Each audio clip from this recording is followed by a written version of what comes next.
अस्सलाम वालेकुम वरहमतुल्लाहि वबरकातुहू। मेरे तमाम मोअज़्ज़िज़ बहनों और भाइयों, आज हम बात करेंगे कि शब बारात है क्या, इसकी अहमियत क्या है, मुल्क और मौत के ज़िम्मे क्या काम लगाया जाएगा। उससे पहले अगर आपने मेरे चैनल को सब्सक्राइब नहीं किया तो मेरे चैनल को सब्सक्राइब कर दें, बेल आइकन को प्रेस कर दें ताकि न्यू आने वाली वीडियो की नोटिफिकेशन आपको बर वक्त मिल सके। माह शबान की 15वीं रात को शब बारात कहा जाता है। शब के मानी रात और बारात के मानी बरी होने और कता ताल्लुक होने के हैं, जो कि इस रात को मुसलमान तौबा करके गुनाहों से कता ताल्लुक करते हैं और अल्लाह की रहमत से बेशुमार मुसलमान जहन्नम से निजात पाते हैं। इसलिए इस रात को शब बारात कहा जाता है। इस रात को लैलतुल मुबारका यानी बरकतों वाली रात भी कहा जाता है और इस रात को लैलतुल रहमत यानी रहमत वाली रात भी कहा जाता है। इस दिन अल्लाह ताला पूरे साल का ऐलान फरमाते हैं कि फरिश्तों की तरफ से फरिश्ते पूरा साल सुना देते हैं इस साल में क्या होगा। शबान की रात, लैलतुल कद्र, शब कद्र की रात, ईद उल फितर की रात, ईद कुर्बानी की रात, जुम्मे की रात, ये वो रातें हैं जो पहली उम्मतों को अल्लाह ताला ने अता नहीं की। हर रात एक जैसी थी। बनी इसराइल अपने 4 आदमियों का जिक्र करते हैं। 80 साल उन्होंने जहाद किया तो सहाबा कराम कहने लगे, या रसूल अल्लाह सल्लल्लाहु अलैहि वसल्लम, हमारी तो 80 साल तक उम्र ही नहीं, हम पहले ही मर जाएंगे। तो अल्लाह ने कहा, चल मेरे महबूब, आपके लिए एक खसूसी पैकेज कि हमने आपको एक रात दे दी, आपकी उम्मत जाग ले, याद कर ले मुझे, 1000 महीने से बेहतर है। कितना बेहतर है?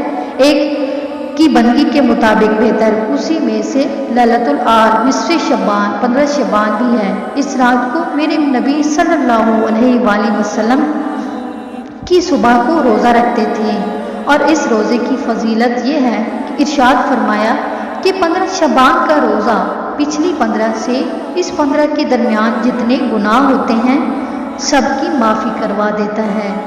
इमाम अली अलैहिस्सलाम की खिदमत में एक शख्स आया और अर्ज़ करने लगा, या अली अलैहिस्सलाम, मैंने ज़िंदगी में बहुत गलत फ़ैसले किए हैं और बहुत गुनाह किए हैं, जिसकी वजह से मेरी ज़िंदगी ख़राब हो चुकी है, अब तो जीने को भी मन नहीं करता।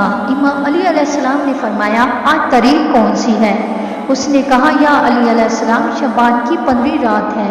इमाम अली अलैहिस्सलाम ने फरमाया, ऐ शख्स, याद रखना, मैंने रसूल अल्लाह सल्लल्लाहु अलैहि वसल्लम से सुना है कि इस रात को अल्लाह ताला इंसान के पूरे साल के फैसले जो लोहे महफूज पे लिखे हुए हैं, अगर इस इंसान के अमाल पहले से बेहतर हो चुके हों तो अल्लाह ताला उसकी तकदीर को बदल देता है।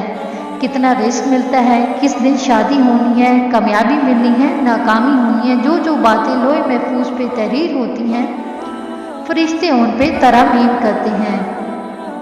इस रात को बेदारी इख्तियार की जाए और बेदार होकर अल्लाह ताला की इबादत की जाए ताकि अल्लाह राज़ी हो जाए, इंसान की तकदीर को बदल दे।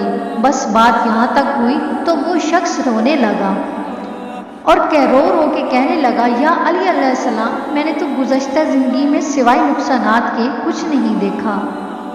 कदम कदम पे सिर्फ और सिर्फ फैसले ही किए, गलत फैसले ही किए और ना ही अल्लाह ताला की इबादत की, तो मैं क्या करूं? इमाम अली अलैहिस्सलाम ने कहा, तुम आज रात ईशा की नमाज के बाद किसी मखलूक से बात ना करना और 108 मरतबा सूरतुल फातिहा और 108 मरतबा सूरतुल नसर पढ़ना और अपने खालिक से हर वो चीज़ मांग लेना जो अपने लिए चाहते हो, भले वो तुम्हारी तकदीर में हो या ना हो, अल्लाह तुम्हें अता कर देगा। सुभान अल्लाह।